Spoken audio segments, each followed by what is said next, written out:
Naku, you're back, baby. Good to see you. Really looking forward to this one. How are you? I'm very well. I'm very happy that you are taking me back.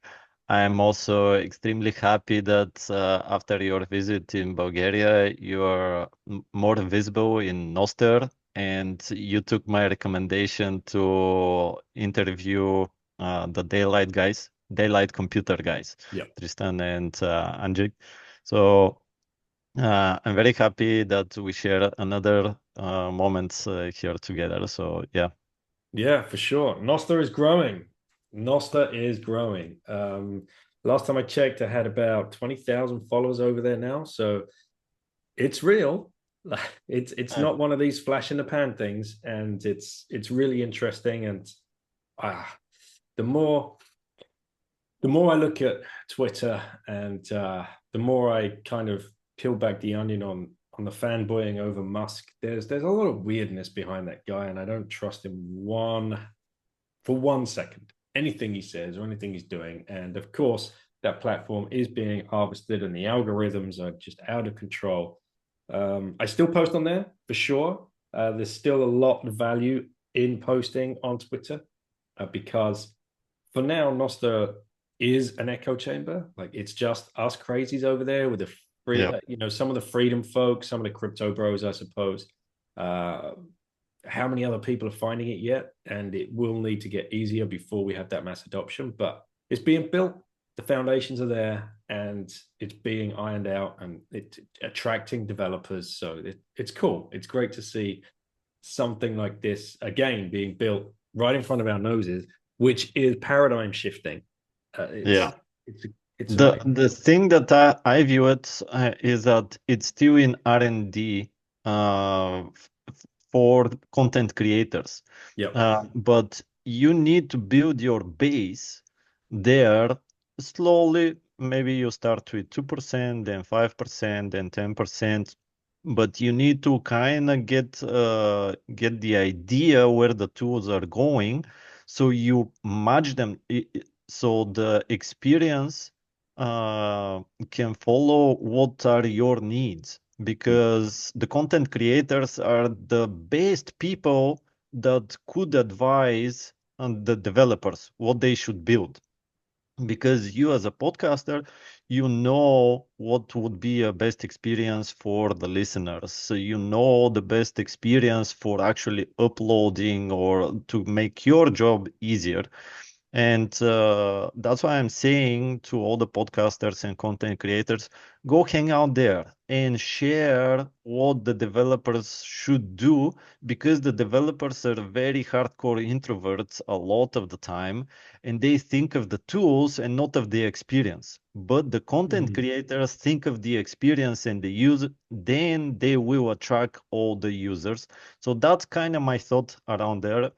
And anybody that shares their proof of work there even a little bit, it's very valuable at this stage. So yeah, as I said, I'm happy to see you posting there. Yeah.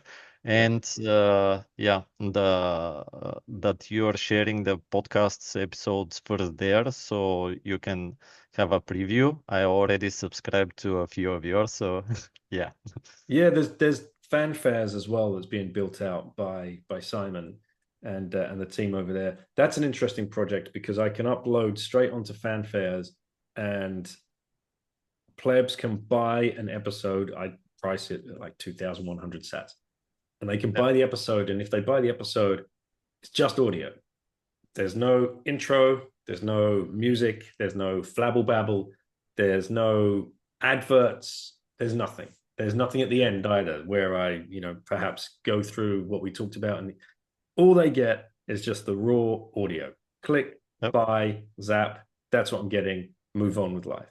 And myself and RV have been, with his Pleb Chain radio, have been posting up there. And I hope to see it gets a little bit more steam. Not many people are coming yet. And this is what's happened with Fountain app as well. Uh, I love Fountain. I've been using Fountain for all of my podcasts that I've been listening to ever since they launched, really. And sure, it was buggy in the beginning, and there were times where you're like, oh, damn it, like none of these downloads have hit my computer. But of course, like they worked through it, and it's such a better system now. And I really hope that people move away from Apple Pods or wherever you're captured. Yeah. Wherever you're captured, is it Apple Pods? Is it Spotify? Is it Google Pods? Is it Podcast Addict? YouTube even get across the Fountain app because as Bitcoiners, we've got to support the tools that have been built. It's all great saying, oh yeah, look, Fountain app, they're brilliant, but then not use it.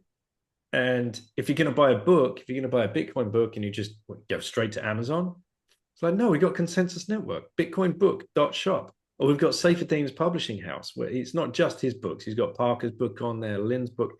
There's so much going on being built for Bitcoiners by Bitcoiners. But as a community, we've got to start really supporting these guys because no one else will. Like, the pleb, the normie on the train who's listening to a podcast hasn't heard of Fountain App, would never have heard of Fountain App, isn't listening to a podcast via Fountain App. It's gonna have to be us that support it. And yeah, I mean, people, Yeah. oh yeah, great, yeah, you're gonna get streamed sats and people can boost you sats. There's the incentives at play.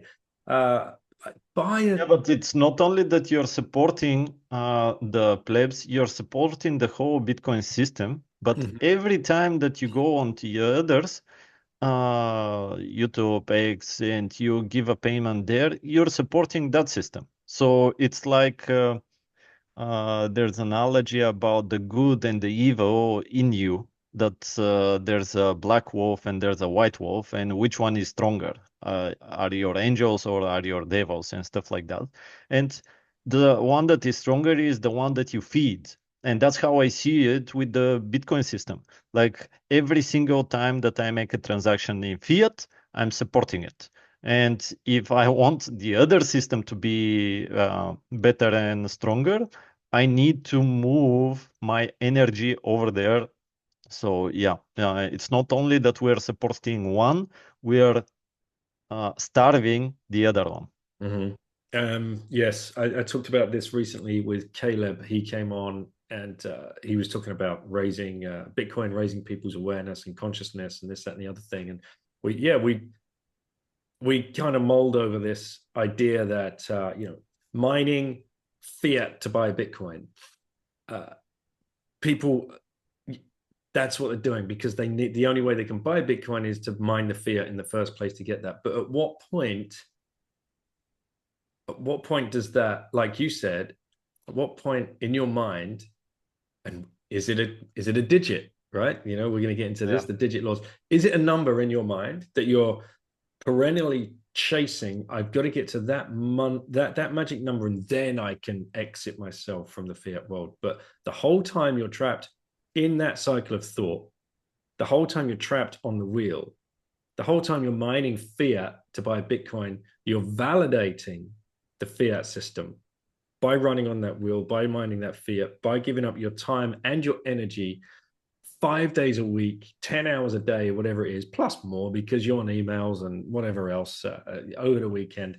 So much energy is going into validating the existence of the fiat system where you have this other opportunity over here to start uh, interacting with the parallel system, Bitcoin. Yeah, absolutely. And it's just hard. Like currently where we are in all of the cycles, you can't completely detach from the fiat system, obviously. But it's like training. Like you're a small baby, you don't even know how to crawl. Then you start crawling, then you start walking, then you may run, then you have ability to move your body the way that you want. And but if you don't put in that effort, your work, and you're just on the proof of stake mindset that the fiat system taught us, or care about how much is your stake in the system and wait for something to happen. That's completely the wrong approach, and what I'm trying to address in the article, what you teased about the digits, that if you start thinking about how much I have and start thinking, what do I want to do in my life? Because your proof of stake in your life is your time. Yes, it is scarce, but you could have a horrible life based on what you do without proof of stake thinking.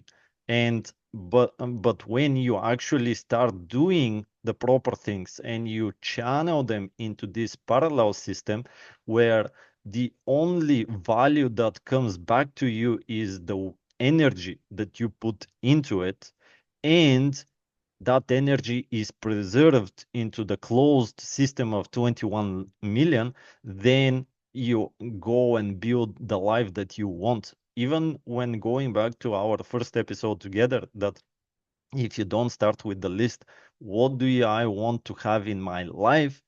Even if you are sailor, you don't know where you're going.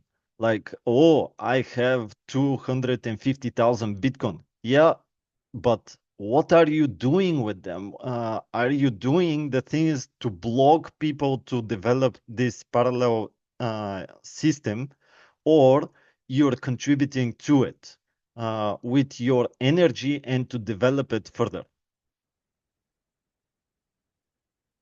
Hard hitting words.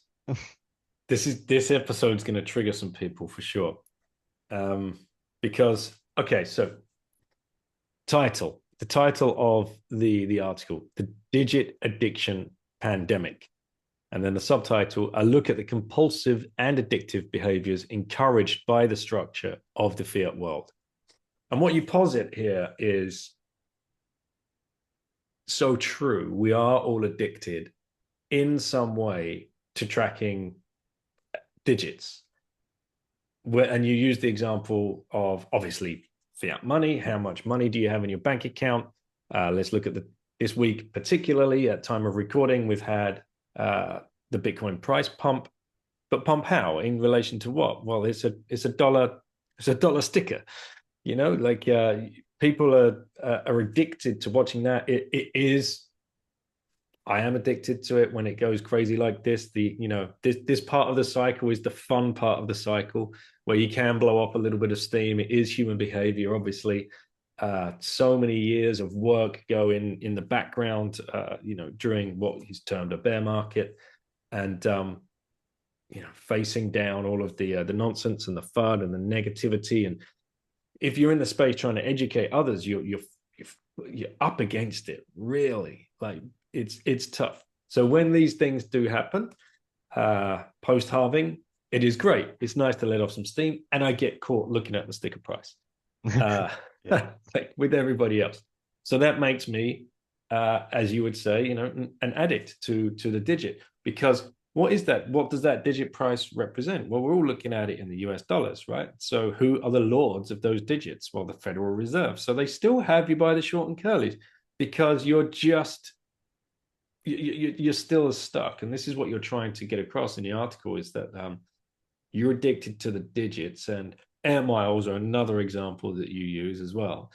And you are falling foul to those people that control that, the lords.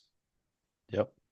Uh, I would say that just because I wrote the article, it doesn't mean that I'm beyond it completely. It is just the insight that even me, we're so addicted to it, because at what point our consciousness would not be, oh, Bitcoin is 88,000, but you would think, oh, my house dropped down in value. Like, that is the parallel system that we need to track. And at some point, it's not only my house, my car, my whatever, but my life. I can afford more. My future life that I want to achieve, now I can afford more. All of those, and that is the parallel system. And the truth really is about this article, how I started, is provoked really by BTC Prague. I'm very grateful to Matthias that invited me for my previous message because of your podcast. He outreached me and it really fit well to level up. And I encourage people to do stuff. Again, kind of the similar message. But when I was pumped from that event, then I started to do a presentation for that thought that how are we going to make people see, not just tell them, oh, go do stuff and they have no idea? And why is it so hard? And I went deep into that thought and I recognized why orange pill engine is so hard because we are addicted to those numbers. Like, because if you're an addict, it's so hard to detach and yeah, and you don't want to do the work because it's so hard for business mogul that um, made millions in real estate, selling, buying, developing, and all sorts of things to tell him like this is bullshit. Then I went into, okay, so the fiat is controlled. We want the dopamine hit of numbers go up. So where else are those digits addicting us? And then I said, okay, the gold numbers, obviously.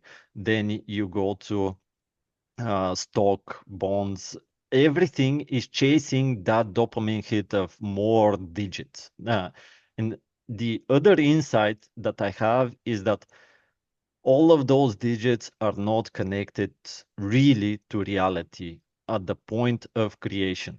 And the point of creation obviously is the fiat, because to create one digit dollar is one button on a keyboard.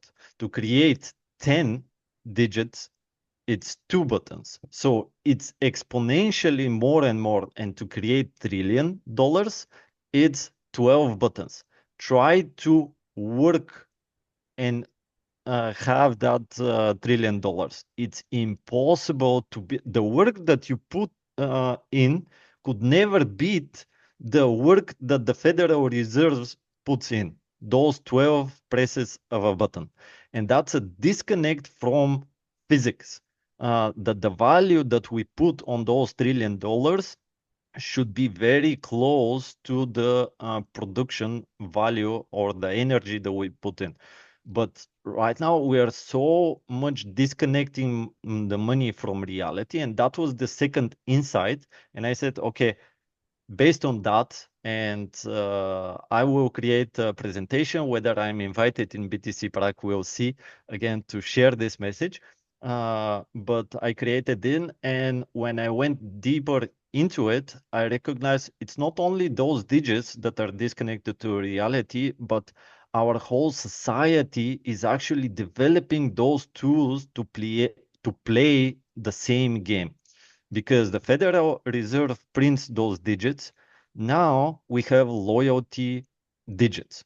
Those loyalty digits, because the companies cannot print currency for themselves, they say that their currency is the loyalty digits. And you go to Starbucks or you go to pay for gas and or flying miles points, all of those are the exactly same game of devaluing your work. They try to give you some benefit in order for all of us to become addicts.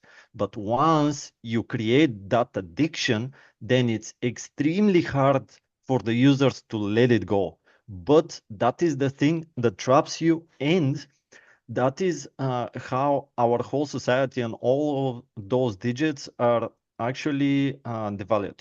Because, as I said, when you print dollars, we all know that they are devaluing our work. But what is happening with the loyalty digits? Because there's an inflation in the currency, the companies are forced to inflate even harder their currency digits of loyalty points. And uh, th- yeah, it's a rabbit hole on its own. And that's why I said, oh, okay, then this thing should be an article, not only a presentation. But I have the presentation to play it. not to play it, but to present it in a club, to present it in a conference. So yeah, that's I would say how it was created. But I started and I said, okay, maybe I'll trigger a lot of people, because if you think about it, I'm kind of saying that not only the gold bugs are wrong, not only the fiat lords are wrong, not only the real estate moguls are wrong, but also the Bitcoin are wrong.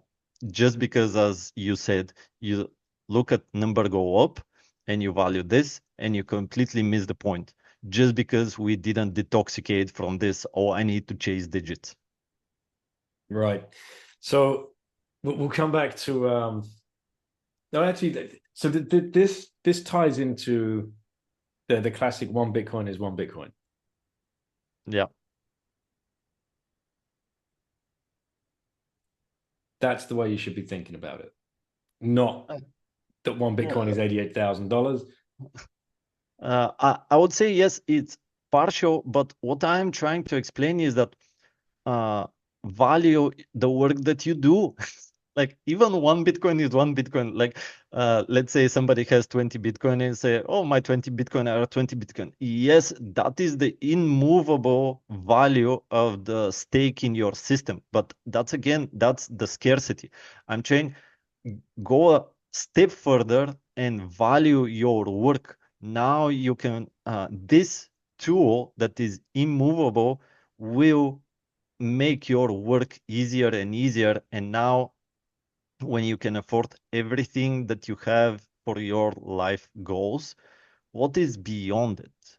Like, what happens if you start from survival and you think about, let's say, next 50 years, my food will cost this amount. What happens because of Bitcoin price appreciation or the number go down? Now that food for 50 years becomes 90% cheaper. Now you have the ability not to think only about food, but maybe you think about developing yourself. Then even that is going to get cheaper and you can afford more. Like, what happens really when you really can afford it is in your Bitcoin account, that everything that I ever wanted can be purchased by me. What is beyond it? Like, what am I going to work? Am I going to become lazy and just spend? And yeah, my proof of stake is okay.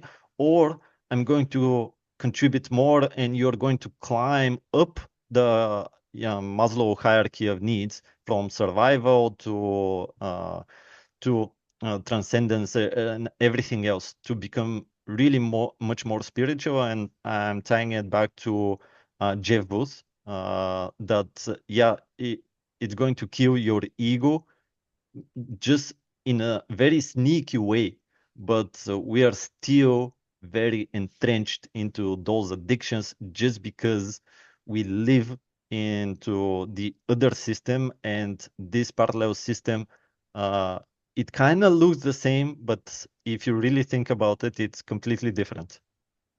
Yeah, it is completely different. And it is a way for you to get clean, as you say in the article, right? To Yeah. try and but it's another trap because okay, so you reference Sailor in the article, and you've got a slide up of him as well, and it's a little quote, and it's saying, please make more custodians of Bitcoin and help me convince people to trust them like I do.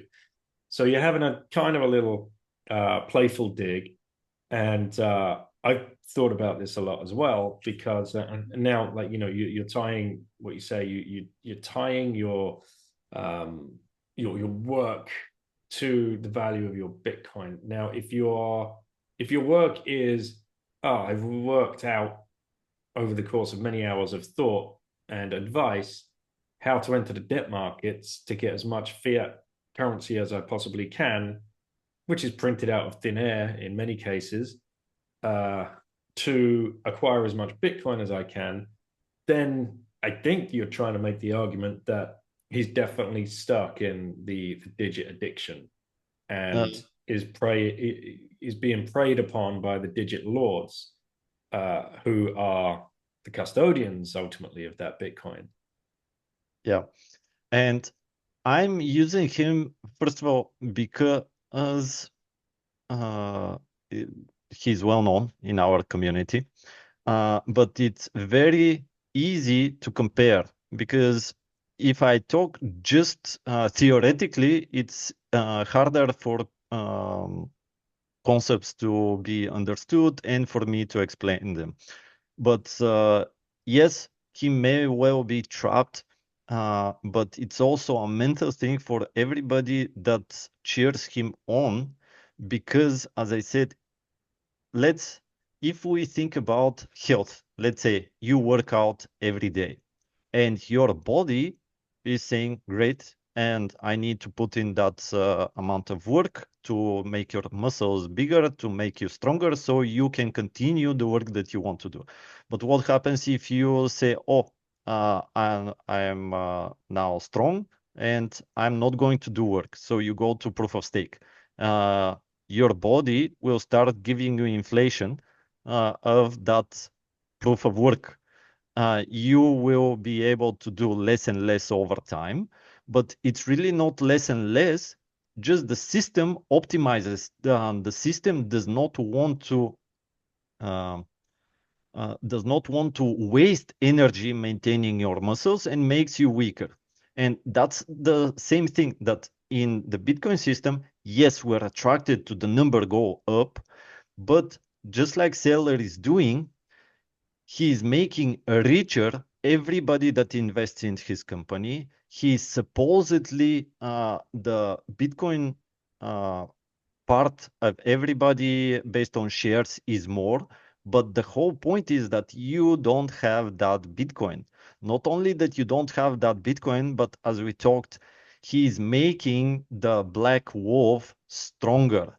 He is just using Bitcoin to make the fiat system so much stronger than if he can decides to actually put all of that capital and energy to make the Bitcoin system stronger. And that's again just because of the addiction. Yes, you have the more numbers in your bank account, but that's in fiat.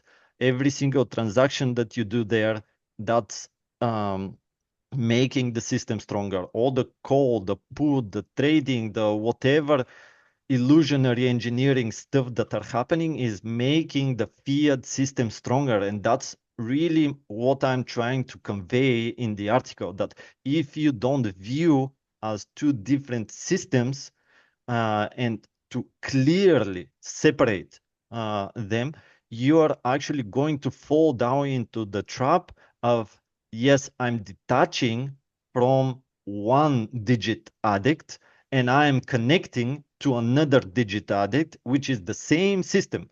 And I start the article with the food, how they call out our health. That's um, that there are drugs that are on the black market, there are legal drugs in the pharmacies, and there are food drugs.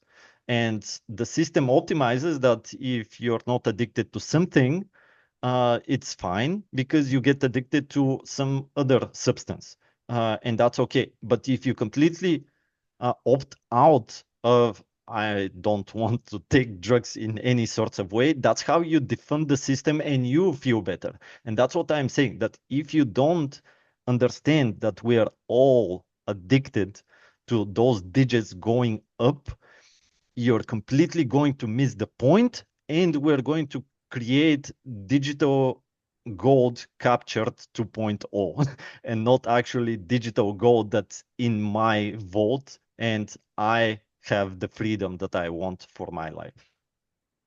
And there's a very stark warning here for those people that have either looked at the ETFs or are leaving Bitcoin on an exchange, right?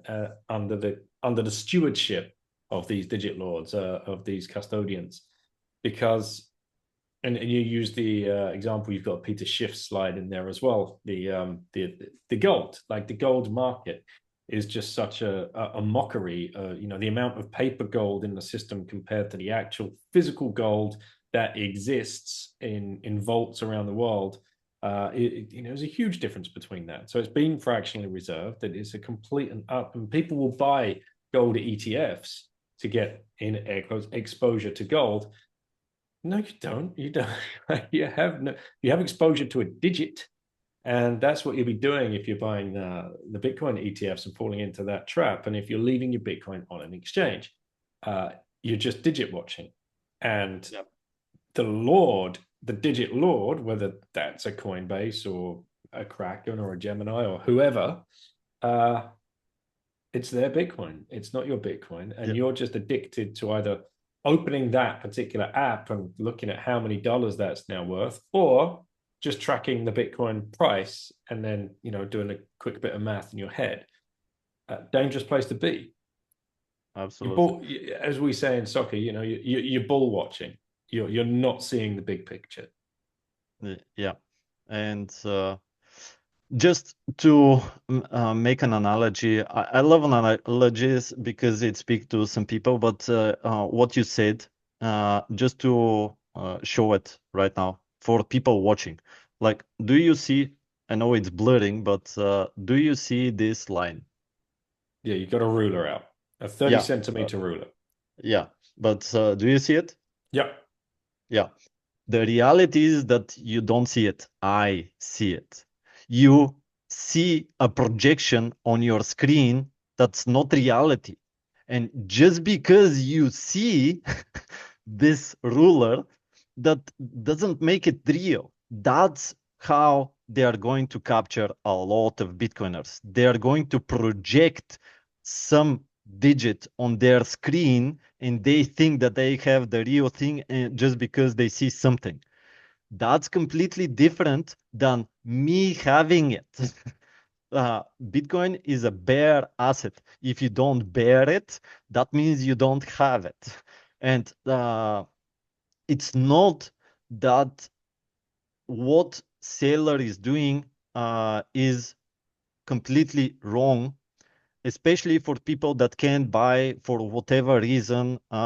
They don't have this digit exposure into the real asset.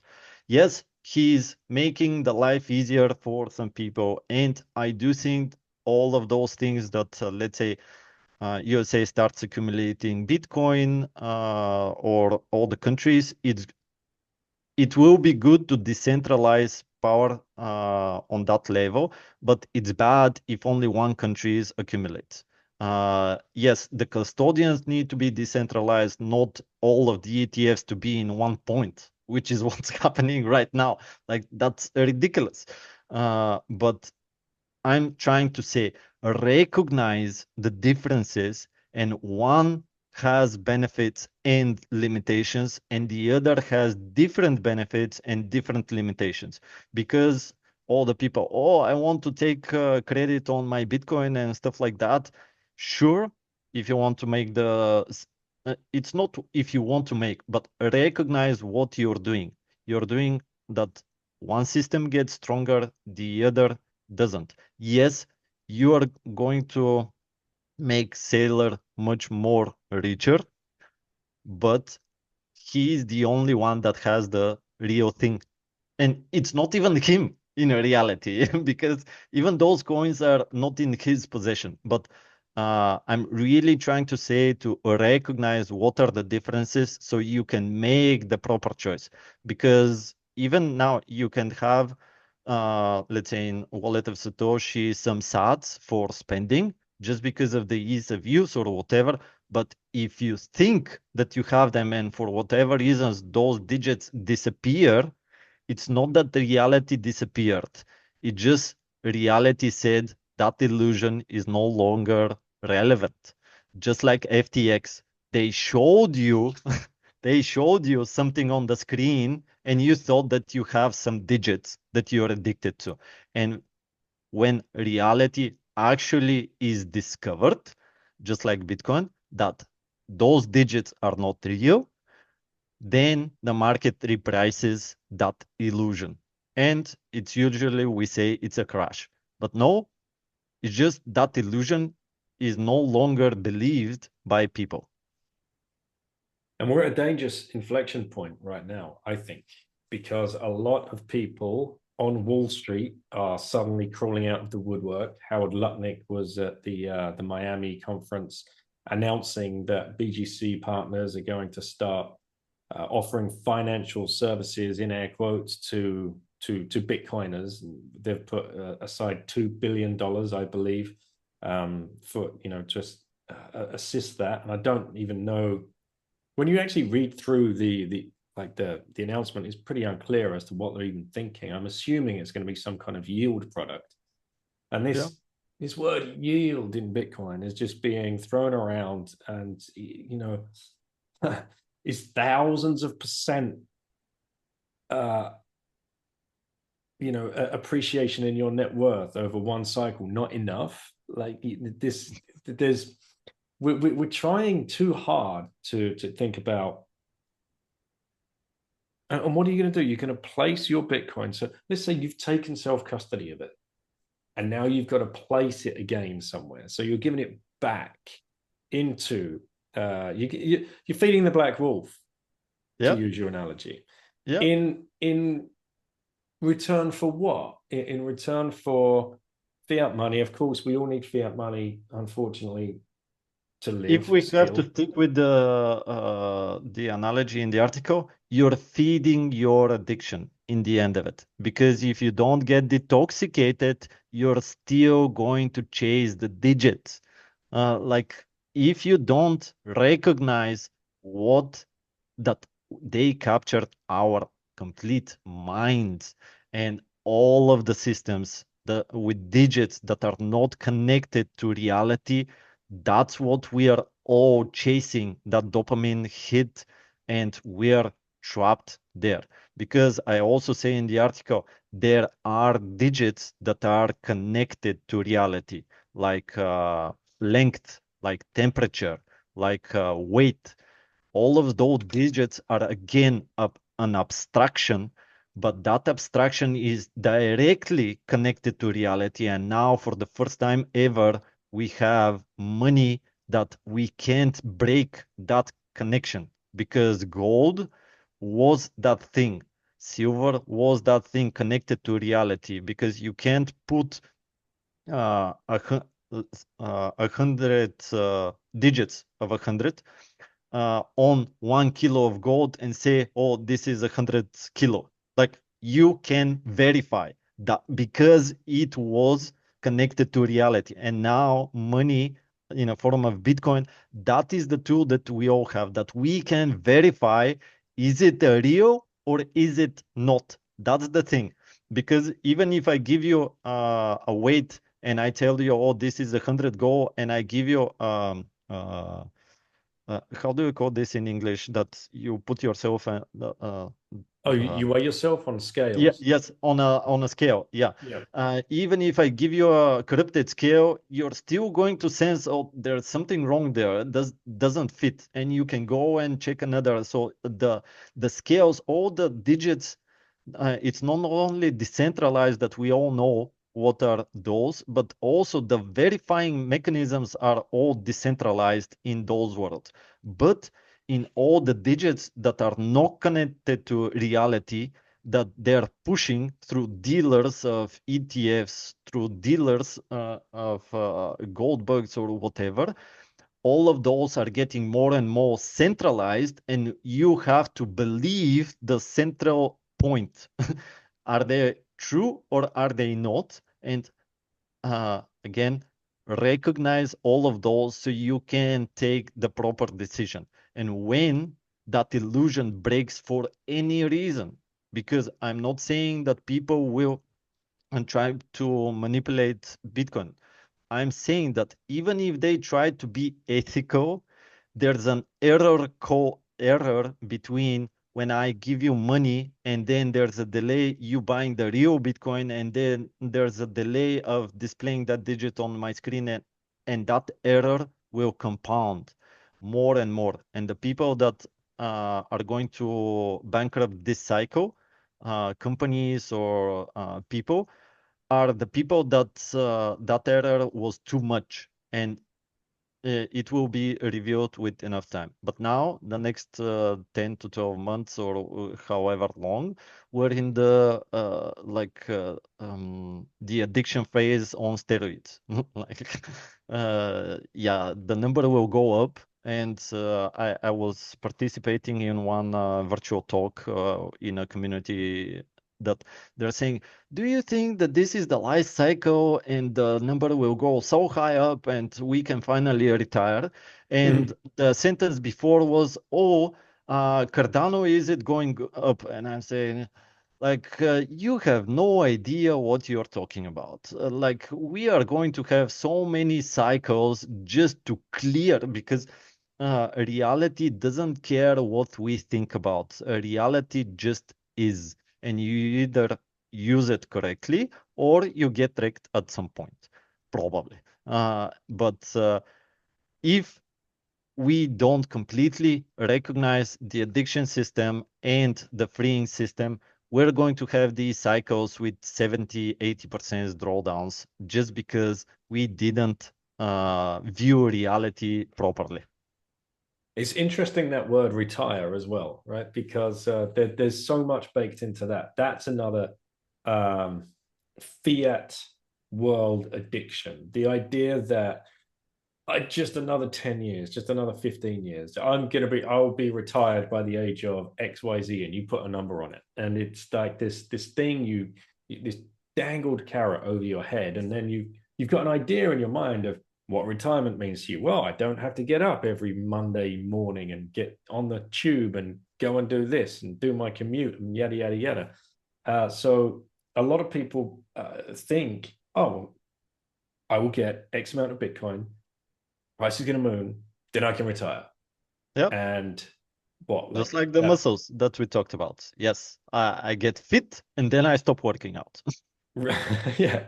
Uh, and it's like, well, I think what you and I are both the point that we're trying to get across here is like, no, you're not going to retire. You're going to find something better to do with your time. And that will inevitably be to strengthen the Bitcoin network, because that is tied intrinsically to your incentive structure now. And this is how you get clean. This is how you start beating back the addictions.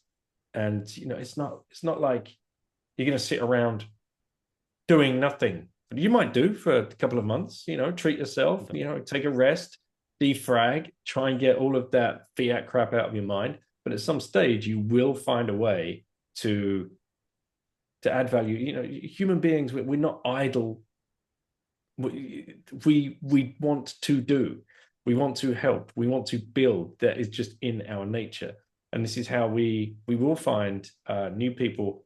I hope people do listen to this, and then they do realize their addiction, and then they do realize, like your black and white wolf analogy, and by extending their exposure to the fiat land, to mine fiat, to buy Bitcoin, they are extending, they're validating the system. Like they're literally validating the fiat system. Jeff talked to me about this once before. I think he even gave a talk about it in Madeira. Like he had this sudden realization, Jeff Booth. He was still working on boards and this, that, and the other thing in fiat land, taking up a lot of his time. And he's like, what am I doing? Why am I feeding this beast? When I could be the other side? All I've got to do is take a right step, and I'm on the different track. I'm on the Bitcoin standard. I'm on the parallel system. I could spend my time and energy building there.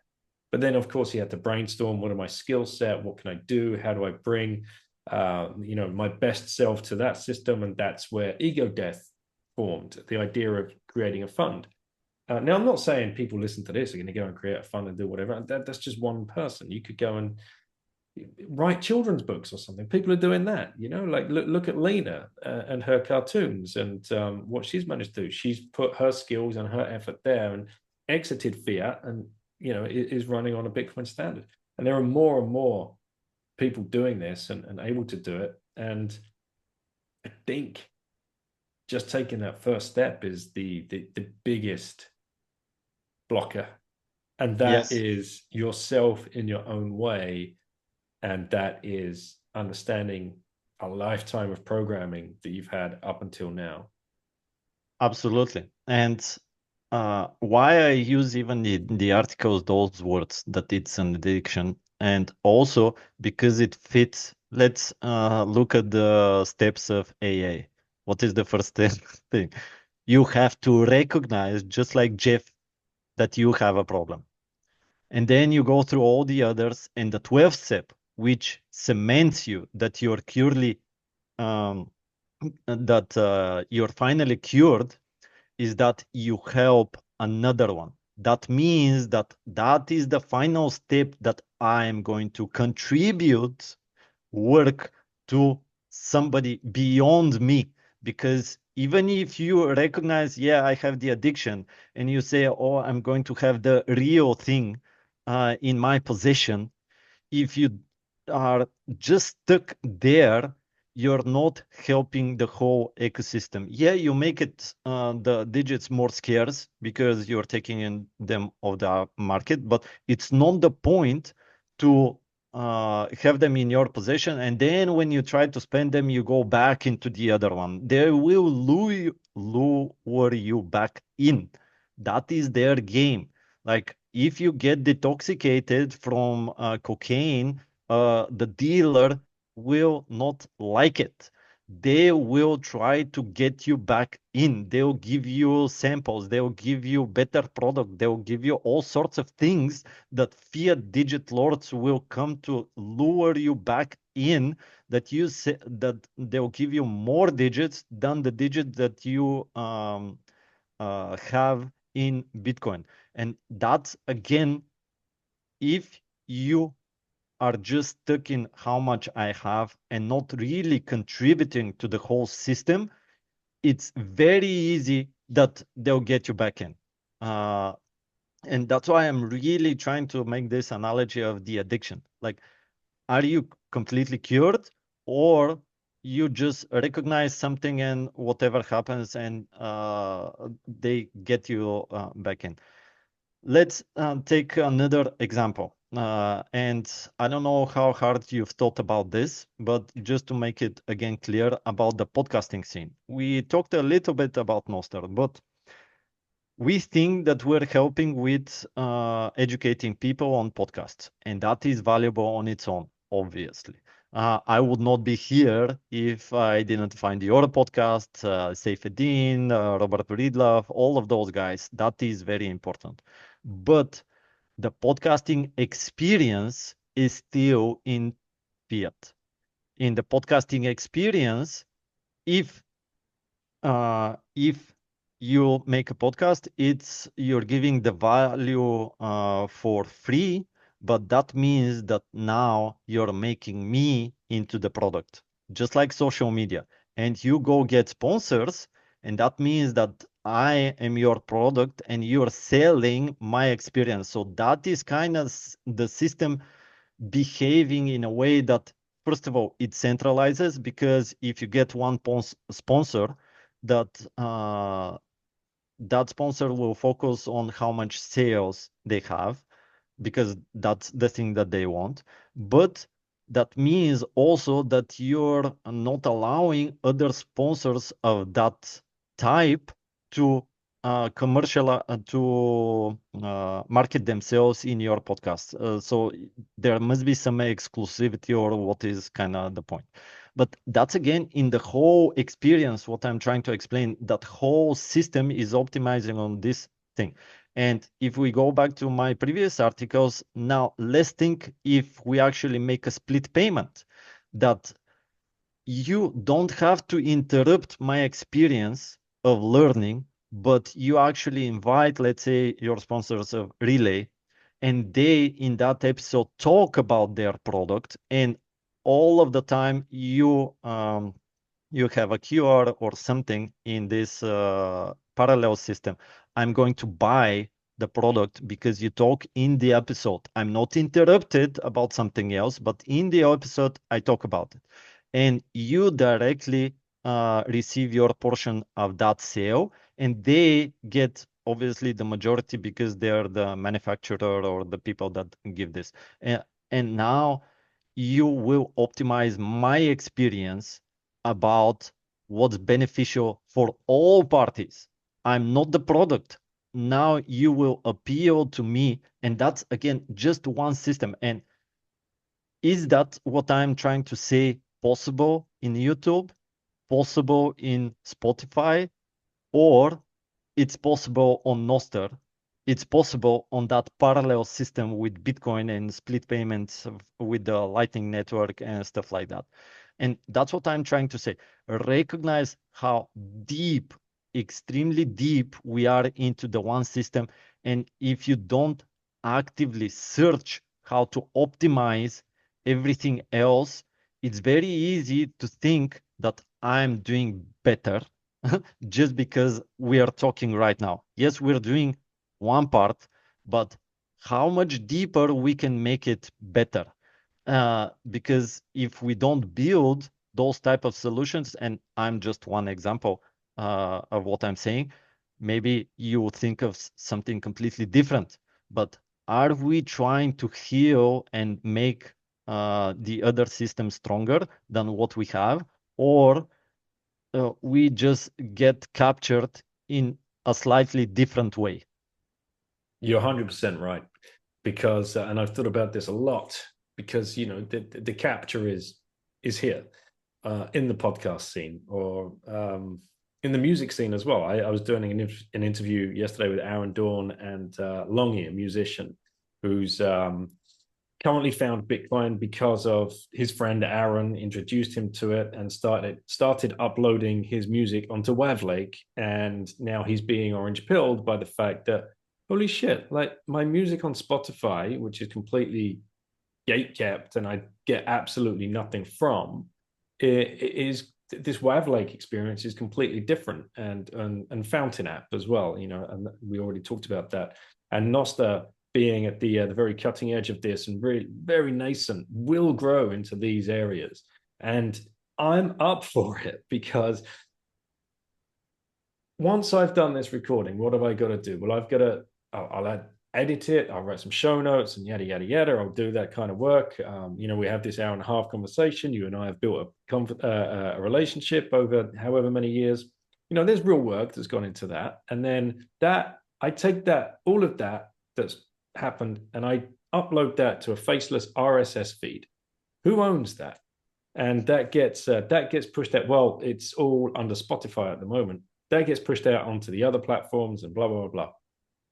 And now, if I want to put this video up onto YouTube, which I've started doing, it might get 50, 100 views, because I refuse to play the fiat clickbait games of trying to beat the algorithm, which is always changing.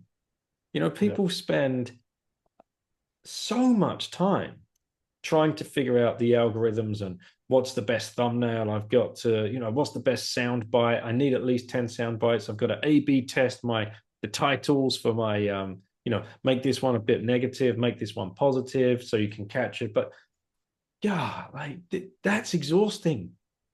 And it's fiat. And you've fallen foul to the digit lords, because Yep. it's the digit lords that are telling you this one got, well, they call it analytics, right? But this one got X amount of views, and this was the most viewed part of your, so you should do more content like this. And this thumbnail worked better than this one because the eyes are bluer or bigger, or, it's just shit. There's no other word for it. Yeah. And I can't be bothered with it, mate, because it just, ugh. And as for the sponsorship thing, yeah, that's what's being built out by fanfares, and people can buy directly with Bitcoin, and they don't need the sponsors. There's a double-edged sword here, in my thinking, because we are so early as Bitcoiners, and because that people do, the entrepreneurs in Bitcoin, they are, all entrepreneurs take a risk. I would say, especially in Bitcoin, because your addressable market is pretty small. There aren't that many Bitcoiners. There's only a certain amount of people that are going to be attracted to, or want to interact with, or even buy your product. And that could be anything from a cap or a hoodie all the way up to a hardware wallet or an off-the-shelf node or Bitax miner, like top end hardware Yeah. stuff. If those guys can't reach that addressable market, they are never going to be able to kick on to the next level. And the only way that they can at the moment is to utilize the podcasting or the YouTubing scene. I Yeah. do see, like you, 2 or 3 years down the line, that shift, and I hope it does. Um, I hope we're not talking too much like a utopia here and getting carried away with ourselves as Bitcoiners like to. But yeah, there is still so much tied to the fiat world, and especially those companies that have taken on venture capital from fiat venture Yeah. capitalists rather than purely Bitcoin funds. But even that's being misallocated. Yeah. So like there's digit watching there as well. Yeah. We've Like raised X amount, the and addiction that they give us, and as I said, the whole system optimizes around it to get more and more digits. And even though it starts with the Federal Reserve, that's the first point of corruption in the system. I'm saying all of the other digits are getting corrupted because they want to have that a little bit advantage. I'm sorry, they are trying to reduce the disadvantage compared to the Federal Reserve. And we are all playing that game. What you said about the algorithm, the views, again, those are digits that are not real. Mhm. And even though that digits may have some value, the whole thing is that you do not have control over them, and worse, somebody else does.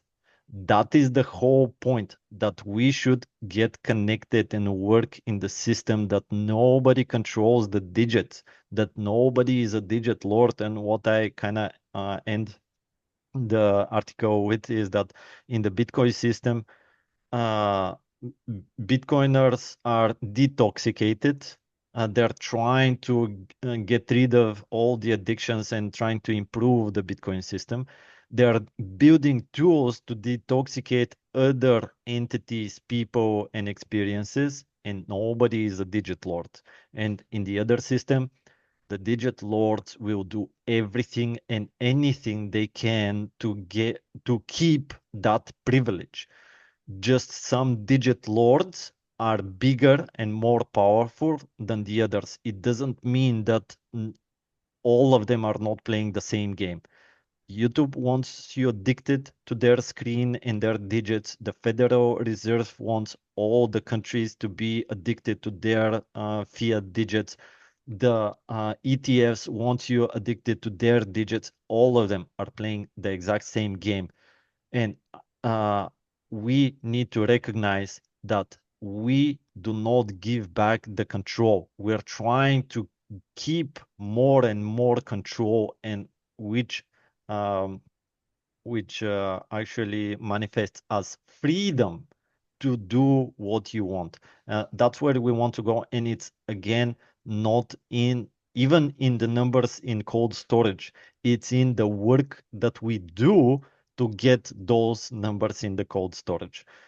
Get beyond the fucking numbers. The numbers are how you will go back at some point in any way. Like, uh, go make the parallel system stronger with your effort. So I tweeted something yesterday, and you responded to it. We're saying exactly the same thing. I tweeted, the yield are the people you save along the way. And then you responded, you do not save the people. Bitcoin is the savings. People are the yield, aka the interest. So exactly the point I was trying to make is that's the yield.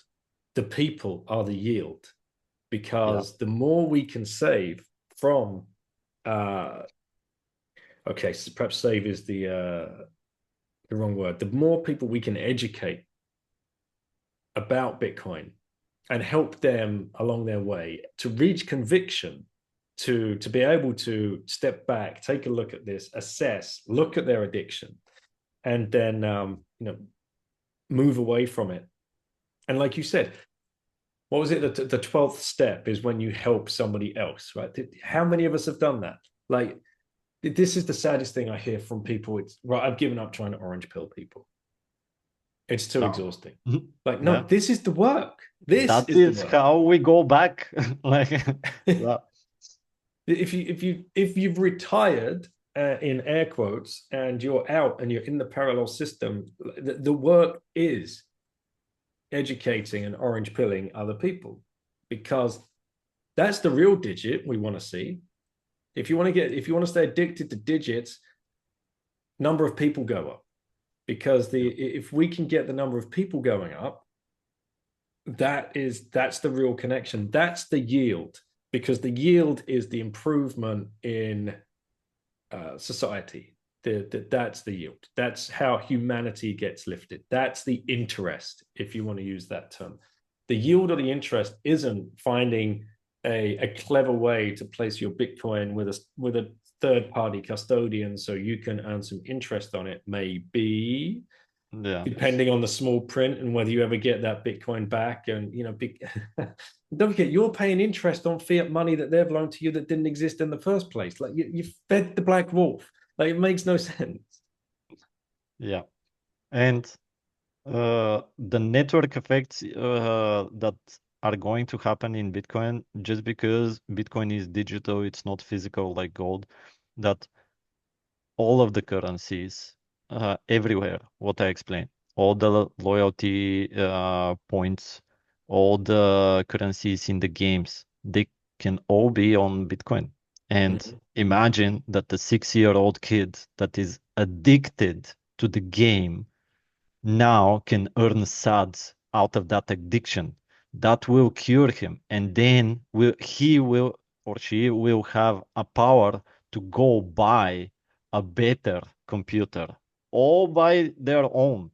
Because of it, is going to go to a bigger tournament and then it's going to have the life that they want, but they're not addicted feeding some company, but they're earning the way that they want to earn because of their work. And they are not going to be ostracized just because they're not 18 and they'll be forced to have physical cash or something because they don't have the permission to have a bank account, but they are going to be into this ecosystem, and their work are also going to help all of us. Why the hell are we not connected to the kids through the payment systems? Like, yeah, you can justify it for whatever, but how much work and optimization of all of the system are going to happen just because now the kids that are going to earn are going to contribute back. They will earn through their skills, and they're not going to be indoctrinated into the systems again to make them brains into the prison and to addict them to authority, what they say, and they willingly give their value of energy, effort, and anything else for some authority that is not them, but they're going to accrue power and save them for what they want, the life that we want to lead. Again, I'm saying this a lot, but that's the end goal, that we live the life that we want to lead and we make the other system better, because that's the only system that will give you that. The other is trying to take it away every way that you think it's possible, because the control is what is something that we fight for. Decentralization, proof of work, all of those terms are really about giving you back the controls of the digits, not you give controls to Michael Saylor and you experience a benefit of more digits. And for those listening with kids, there's a lot there. I'm sure many people have bought for their kids V-Bucks or Robux. I'm sure many people have been on, apps like that track your progress, Duolingo, for example. Like, okay, you've done 250 days streak, and ding ding ding. Another digit. It's the digilods Yep. are controlling your behavior, and the argument there is yes, you are learning and you are developing, and you're trying to learn another language, so that there is some nuance, but yeah, That's the benefit, the hook, because I also say in the article that if there is no benefit in all of those, yes, we as Bitcoiners have to recognize that those are benefits. If you have flying miles points, you have an advantage over somebody that doesn't. If you have a yield on your Bitcoin, you have some advantage on somebody that doesn't. If you have whatever digit thing, there is a benefit in all of them, but you have to recognize the risk. What are you doing? And you cannot detoxicate. And that because if there is no benefit, they cannot turn you into an addict. You're going to say, so yeah, give me your Bitcoin and I'm not going to give you any yield. Like nobody can sell that. Like I'll take it. But that's the way that they hook you in with some benefit. And if you don't let go of that benefit, you're never going to actually get detoxicated. mate, I think we've done it. We've done this one justice. There's lots there for people to think about, and I hope they do, and I hope they reach out and at least read the article just to go over everything that we've been talking about today. But before we hit record, there was another thing that you wanted to touch on. Sure. Fire away. Let's get into it. Yes. Since we saw each other in Bulgaria, how many months ago, I told you that I'm expecting. You saw my lady, and now I'm a very, very happy dad. And that's the whole uh, meaning of life. Uh, Family, there is no second best. Bitcoin will be second best. Everything else is almost irrelevant. But because of you, uh, mainly, I would say I went deep into the homeschooling theory and practice and stuff like that. Practice not completely yet, but I would say even when I quit to universities, I had that intuition. This is not the proper way. Like, why am I learning 4 years for something that I'm not going to use? And why not I learn something in 2 days and on the third day I apply it? Like, and that was my initial thoughts. There then in 2004 when Ken Robinson talked about killing creativity, I thought, oh, so the schooling system is a military system that you have to salute your authority and stuff like that. I was uh, piecing those that puzzle little by little, but after review I went really deep into it. And when we started to expect uh, not started to expect, when we said, okay, we're going to make a baby, then we said, okay, we're going deeper into it and to see practical things. But before the schooling system, how they capture you there, I recognize that the capturing doesn't start in school, doesn't start in kindergarten. It starts the moment that the system recognizes that you have a fetus. Because the moment that we stepped into the medical office, then they start pushing all sorts of drugs. Because they push all sorts of drugs, you become maybe addicted to them, but why does it make sense that for thousands of years we gave birth naturally and the body and nature knows exactly what to do to deliver that baby? But when we go into the doctor's office, they give you all that crap. uh, they don't even say, do you feel bad?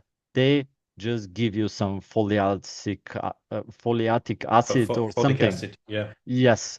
Like being pregnant is not being sick, and they treat it that way. And I thought about really that. That's when the system starts to separate the family unit.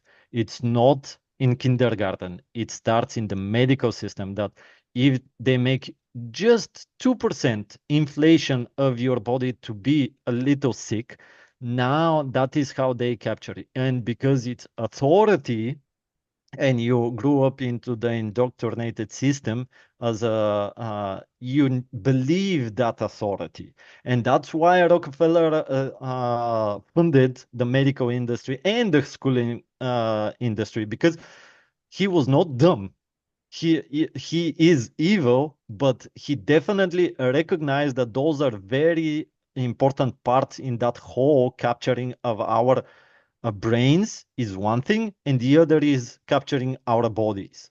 But when I went into that system of Medicare or whatever it is, I because of you, I started recognizing those patterns. What is actually happening? And I just paid attention. I had no idea before going through that experience, what would it be. But because my mind was open to what's actually happening, I was able to see it. Just like we talk about the addiction, if you're not able to see how you're an addict, you're never going to get cured. You have to recognize I have a problem, and that's what I started recognizing there with the first lab testing us and forcing us. Then they tell you, oh, do this test that is your baby going to have a Down syndrome? Mhm. And we talked probably with 5 or 6 couples that all of them told, were told that it's possible that their kid would have Down syndrome, and none of them did. But what is that stress going to do to your body Mhm. to develop that baby in you? Not only that, but because you are feared, are you more inclined to listen and to do even more tests, to get even more medication, to get even more and more and more addicted to the system to save you? Or you're going to say, I'm not going to listen to any of you. This does not make any type of sense. My body feels great, and I'm going to probably listen to you only if my body is telling me there's something wrong. Because we need to listen to ourselves and our body, and not to authority of somebody that is captured in the system. Because just like you say that the teachers are also captured, it's not their fault. The same is with the doctors. It's not really with the doctor. When you go into the system, you don't say, oh, I'm going to make so much addicts and I'm going to become richer into it. No, you get into debt, and they capture your brain that, oh, you're helping people, but really you're not helping people, you're helping the system. And that's what I wanted to just riff a little bit about, that they start to separate you from your thoughts and from your body and from your family at conception. The first time that they realize that you can have a fetus in your partner. It's so dark, mate. Like when you understand, and you only have to scratch the surface of it before all of the dots start falling into place. When you understand that the people behind this, the Planned Parenthood people, the eugenicists, the depopulationists, these people, the Malthusians, um, they truly actually believe that it's their cross to bear to steward this planet and steer the population in a certain way, because if they didn't, then who would? Like, this is how demented these people are. Like, that they truly believe it. And Gates is a perfect living example of this person. And the Rockefeller brothers and the Rockefeller Foundation, and all of these, the Rothschilds as well, that have these steering committees that look at the population. And like, you're completely correct. Like, the education system was captured, but they had already captured the medical system. This is before they captured the money system, by the way. These other systems they were being worked on before. The money was just like the crown jewel, and Yeah. that was the perfect. Oh right, shit! Now we do actually have the all of the tools, but it stems back for those people. There's a few names people might want to check out. Abraham Flexner.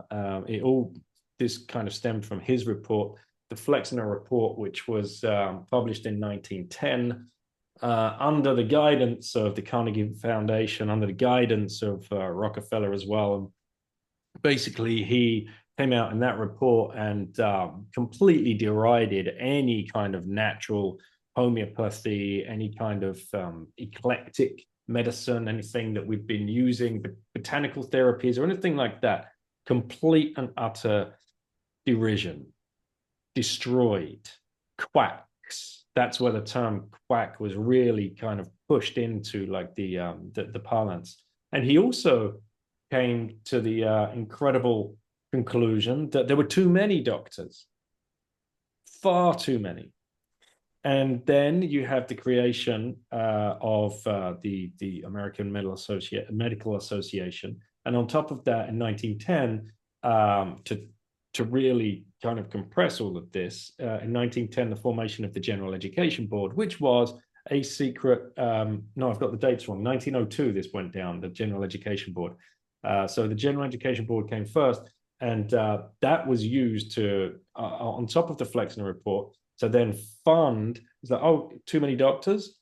Well, we can't have that. That seems too decentralized, right? We can't have these guys running around like big ideas, and so they're all quacks. Completely silence them.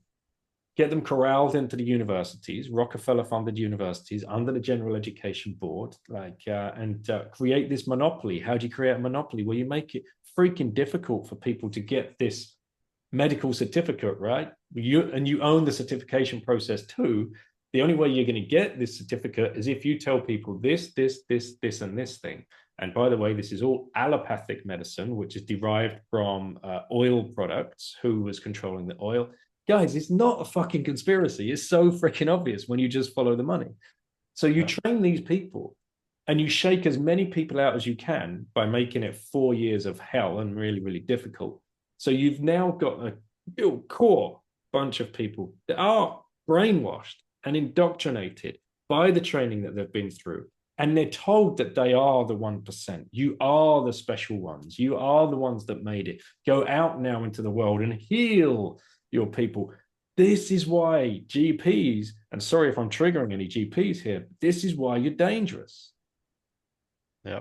Because you've only had one form of information. And this is what's so interesting when people should follow Dr. Jack Kruse, because he goes up against these narratives, and he leans into his extensive research and outside of these systems, and he would have echoed everything that we've just said here. So now let's get back to the birth of the child.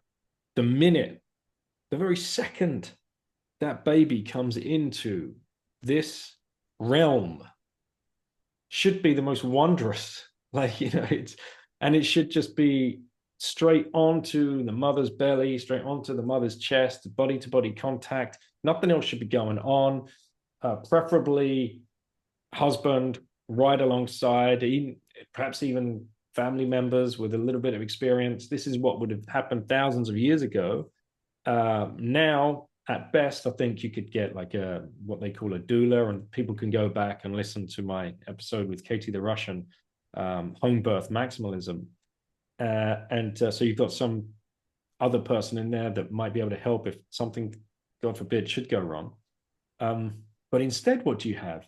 You have this, like this sterile room with machines and lights everywhere, and like that's the first thing a baby sees as it comes out, like weirdo strangers in white coats and wellies that yank you out and put you straight on a weighing machine, and then jab something in your arm, and then yank a sucky thing down your throat, and take your measurement before you're even given to your mother. And then but before that happens, you're wrapped up in a blanket, like some polyester bullshit fucking blanket, and then given to the mother. Like that, we have fallen so far. Like, and then you've got people like the Bill Gates and the Bill Gates that I know this for a fact because when we were traveling, we went to the Bill and Melinda Gates Foundation in Seattle. This is when we were still like in normie land, you know, it hadn't Yeah. found Bitcoin at this stage.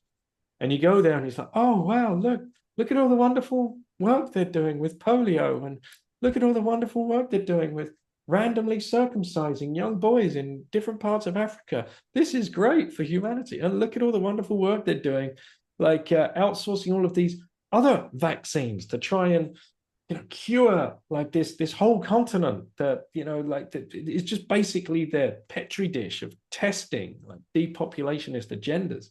And the whole thing on show at that point was how they were exporting modern day birthing practices into developing, in air quotes, parts of Africa. The bed, the gurney, the lights, the machines, and all this kind of stuff. My God, like this is just sick.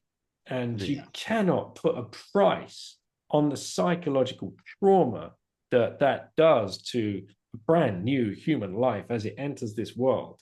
Like it did. I've mentioned Rob Brinded before in a couple of podcasts as well. He would talk about this being pure detachment, pure trauma from second one.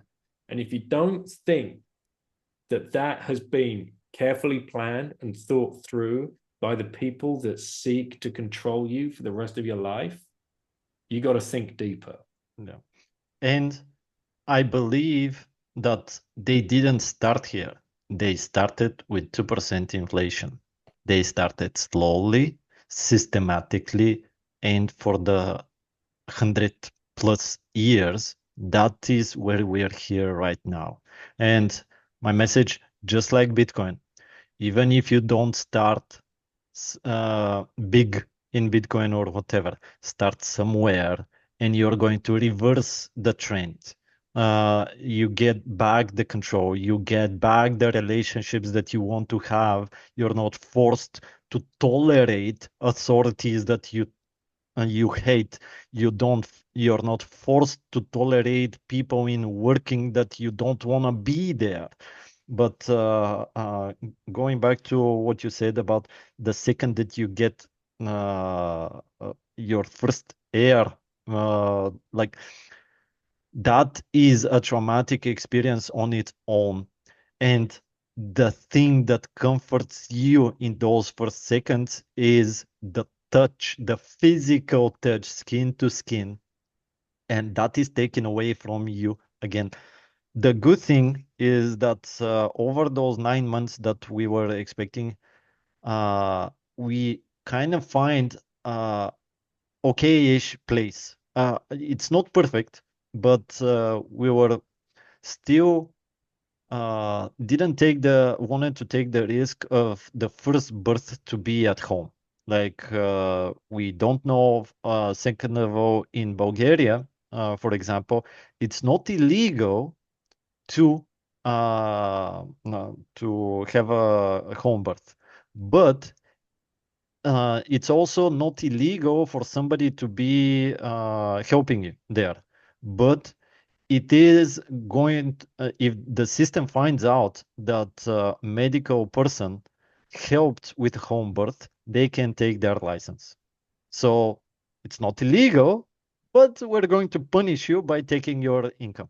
The other thing is that it's not only what I'm telling you that it's happening, but even the people that are in the system, they don't tell you that this is the case. This is what I had to find out going through the laws. The people don't know the laws. They're fed this, it's illegal. When I called people to have a doula to help us through the process. They said, "Can I call you if we have a birth if we decide to have a birth in home?" Oh, that's illegal in Bulgaria. And I said, "Okay, please, can you show me the law? I would like to see." And they stopped communicating with me at that point. And I had to go personally find that no, it's not illegal, but the system is teaching them even this lie. And if I believe it and I don't do proof of work, I was going to not understand what's actually happening. And again, uh, laws are kind of a fiat thing, but the system itself is proving. Like the system is protecting itself. Not only that, but I'm happy that we found a doctor that she personally gave two home births in herself. And we said, okay, this is our person.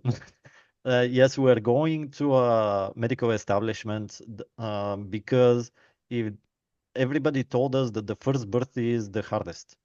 And they told us a lot of scary stories, but we say, okay, we'll see. And unfortunately for us, it wasn't one of the scariest stories, but my lady, I would say, is my biggest hero. She gave birth after 43 hours of labor. And we had to go to a C-section, unfortunately. But because we did all that work, we tried as hard as we possibly can. And when I say we, like I did nothing.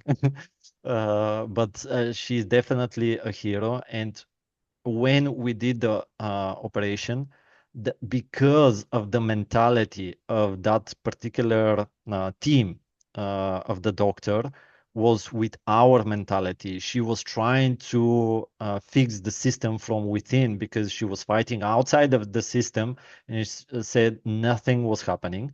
But with that mentality, they gave us the baby the first seconds. We hold them together with it. We had that first touch, and again, it was not perfect, but even that was one of the things that I was afraid of, that they're going to, if we had a boy, they're going to forcefully circumcise them. They're going to forcefully give them a vaccination. One of the good things in Bulgaria is that we can decide if we want vaccinations. And there's still, if you go to a national hospital, because this was a private hospital, uh, the doctors are indoctrinated, and I've heard stories that they say, "Oh, you don't know anything. Who are you to do this to your child? We're going to vaccinate it." And in Bulgaria, we are still people that are Balkans, and a father gathers four of his buddies and go visit the doctor and say, "What did you say?" And then he changed his mind, but. Uh, because right now we decided not to give all of the vaccinations. We are still going to do a few, but we said because of this, and I'm very happily proud that the system said your kid will not be allowed to go to kindergarten or school, and because of this, and I said, great, like uh, with this move, I'm actually fighting the system within the system. Like I'm using it against itself because I'm never going to put my kids in prison. So yeah, that was a fun thing that I discovered in my experience. But definitely I'm not going to allow anybody to take my decisions. And I check everything now. Like, and it's so hard. Even I see probably Google is worst about this. Try to seek medical truth. Like it's almost impossible. It's so hard. If you Google something, it's always on top of is who or some clinic or something that is the system itself.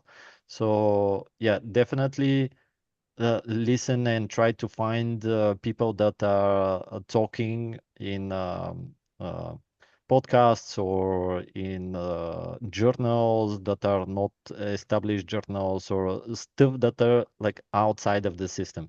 That's how you may get to the truth, and it's still very hard.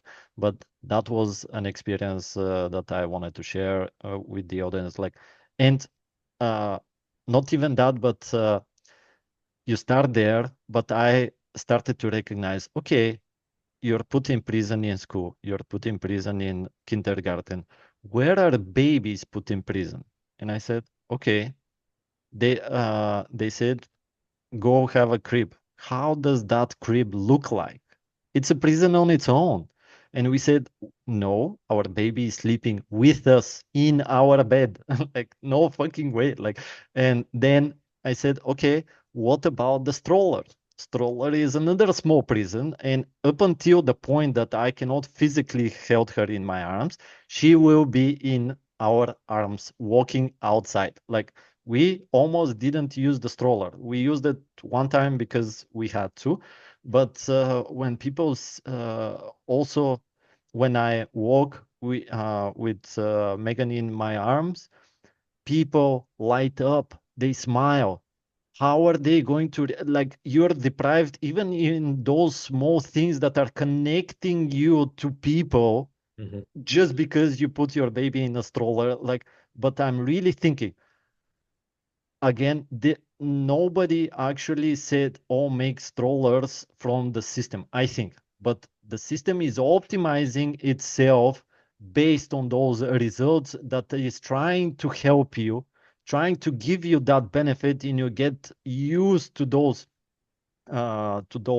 benefits, and again you become addict in a different way, just like we talked in the digit addictions, because this is an addiction on a completely new and psychologically, physically deeper level, I would say. Yes, again, the two was provoked by the fucking money, but they're breaking the family all sorts of ways.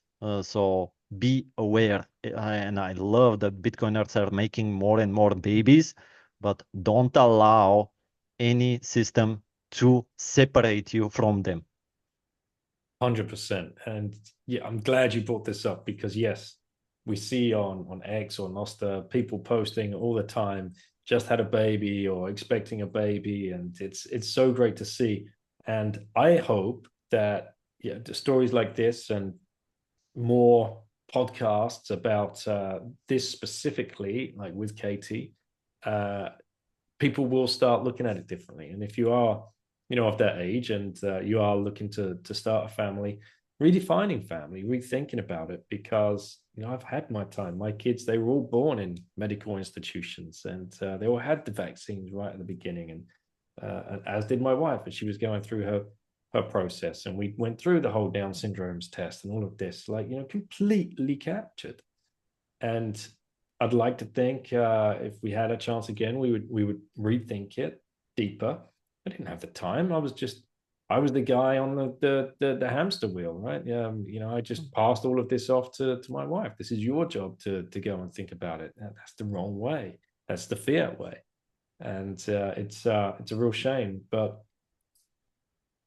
yeah, I think I hope that the family unit will be completely redefined. And it just little things like carrying the kids around. You have those slings, right? We've seen people walking around with the slings, and not the baby Bjorn things, like the you just tie them Yep. around, like you'd see them doing still in Africa, in the developing continent, right? Yeah. Just retarded the things that we've been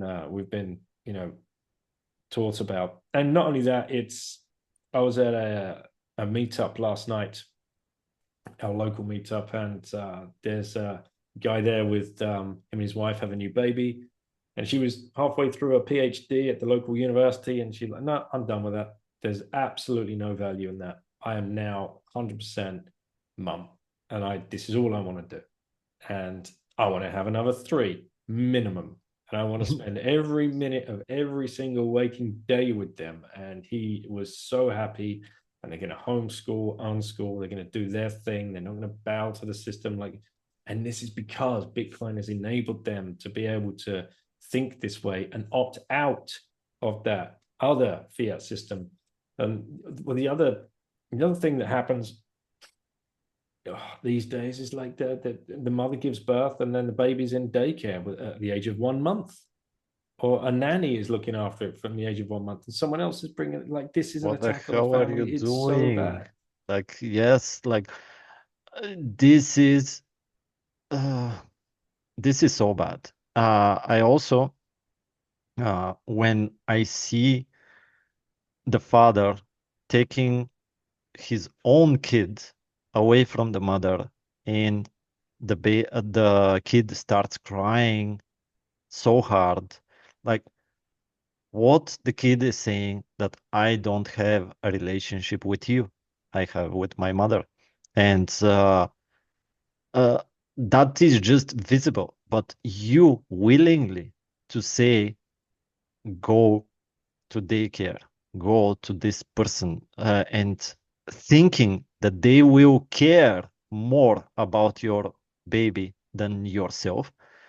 If they are right, that means that you're definitely not a good parent.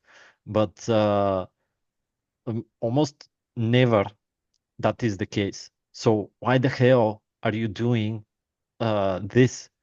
Maybe you're forced because of other circumstances, but as I said, don't think as Bitcoin number going up. Think of Bitcoin giving me more time with my family, number going down in all the other digits, and the number going up should be digits of time spent with the people that you care about. And the most important people should be your family. And the people that, if you want to feel amazing, great, you are a god to your kids, especially in the beginning.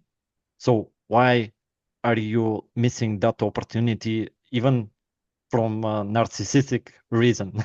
Yeah, like shape that human into a full-grown, independent thinker, independent doer. So, and one advice now for the fathers again, if you want to make that relationship harder, just stumbled onto it because I cannot teach myself all of those things a lot. As I said, it's very hard to research them. You have to experience them, and that's why I'm trying to share some of it so people can learn. And on the other Bitcoin, if they start talking, then we're going to build this base of knowledge and we're going to go to podcasts, there will be books and stuff like that. But right now, to break through the clutter of everything that is sold to us is so hard.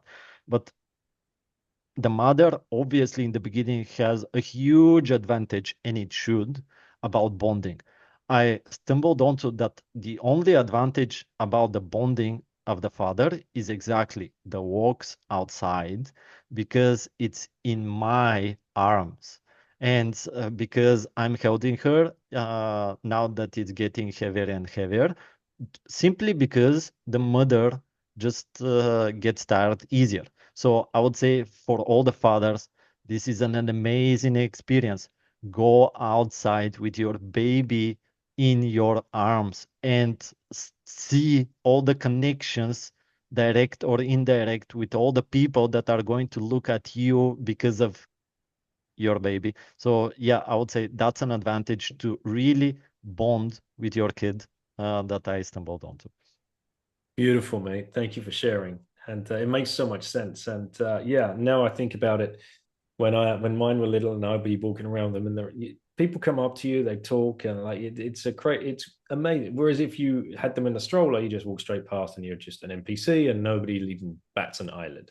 Yeah. It's And what happens with their vision? Like, even if they're awake, they're in mm, that small prison, hmm their eyes are not developing yeah, because our brain, about our senses, about smelling, about seeing, about hearing, up until 5, 6 years of age, it's important to be exposed to all of it in order to develop that organ or that sense, because there's a study that if they closed one eye of a mouse at birth, and when the brain of the mouse develops, the other eye was seeing, and it created all those neural connections. When they opened this eye, it was functional, but practically it was blind just because it didn't develop. But what happens when, what is the development of the eyes if you're in that small physical space, especially when the brain develops? That's why go and expose the babies to all of the senses, all of the way, and the real senses. Don't put them in front of a computer with blue light and stuff like that just because you have to work or whatever. go outside, go get grounding. We do now that it's winter, it's harder, but we still try to do grounding in our area. But when it was summer, every morning we get out grounding our baby. It's obviously not touching the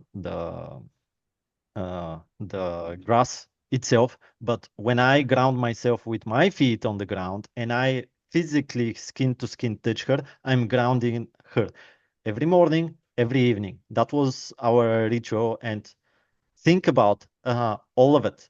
Nobody is going to save you. All the systems are against you. And the only people that are trying to help is Bitcoiners and people that are opt out. The question is, are you still addicted or you're trying to make something better? Mate, what a rip. Thank you for coming back on the show, and thank you for everything that you're doing for Bitcoin. I know you've got your Breeze hat on there. We didn't even talk about Breeze and what's going on with those guys. Yeah. Your article, I'll link to it so people can go and read it and click on it. I know I've asked you twice before, but Yeah. you've been through another life change since you last answered this question. So if you had one last orange pill left to give to somebody, who would you give it to and why? Uh, this time I'm unprepared. Last time I was prepared, but uh, I would say,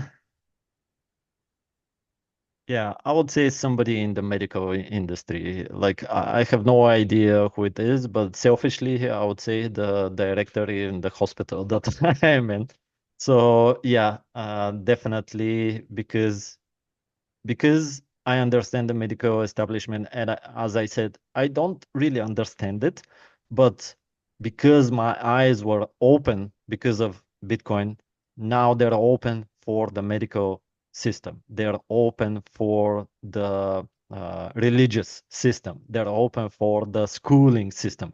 You're just open and you experience life. You're not taught at what is life. So definitely the orange pill would be somebody in the medical establishment.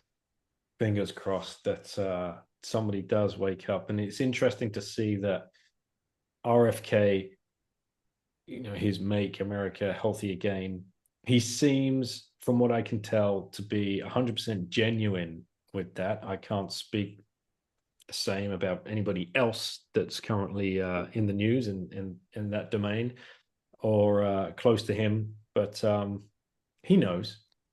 I'm Yeah. pretty sure he knows the depths of depravity and harm that has come from that system and where it came from too. And I just hope he can make a difference and make a dent. I If I think that he will. I think that it's an important step, and I get sucked into his speeches just because I went through my experience and I was just primed of being hooked by YouTube about this. But it's an important step.